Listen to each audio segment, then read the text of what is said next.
Сәлем баршаға. Біз бүгін жөтелді қақырықты түсіретін құпия тұнбамен сіздермен бөліспекші боламын. Бізге ең керегі 1 стакан сүт және сода. Сүтімізді отқа қоямыз.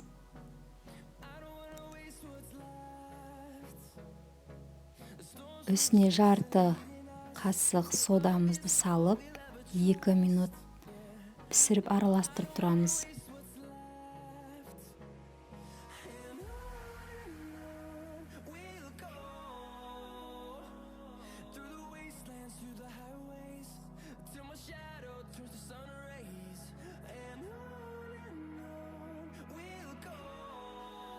Тұнбамыз осындай көбіктенеді. Жылдам араластырып тұрмасақ, тұнбамыз тасып кетуі мүмкін.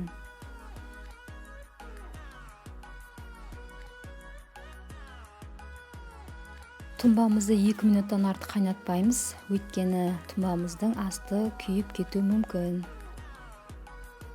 Тұнбамыздың түсі сарғылт болады, сондықтан қорықпаңыздар. Тұнбамыз дайын болды. Енді оны бөлек ыдысқа құйып аламыз. Бұл тұнбаны ересектерге, балаларға беруге болады.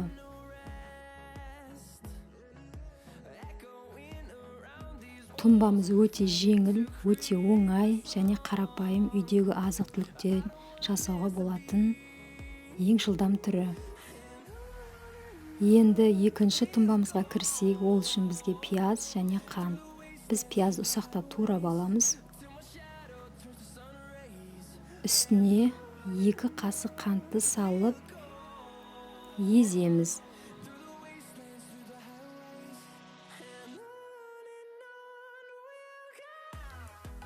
Егер де тағы да тәттірек болсын десеңіздер, тағы да қант қосуларыңызға болады.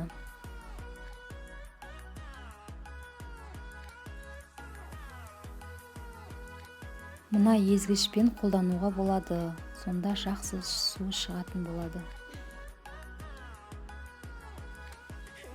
Пиязымыздың суы шықты.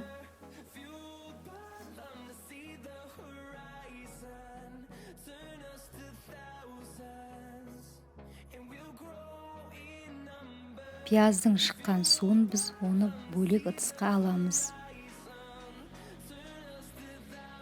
Тағы да бір тәсілі, пияздың суын қантсыз балалардың аяздаған жеріне жағуға болады.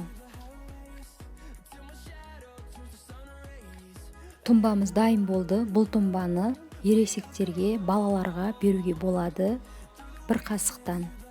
Егер де достар біздің канал ұнап жатса, бізге тіркеліп лайк басып, қоңырау шалып кеттіңіздер. Ем болсын.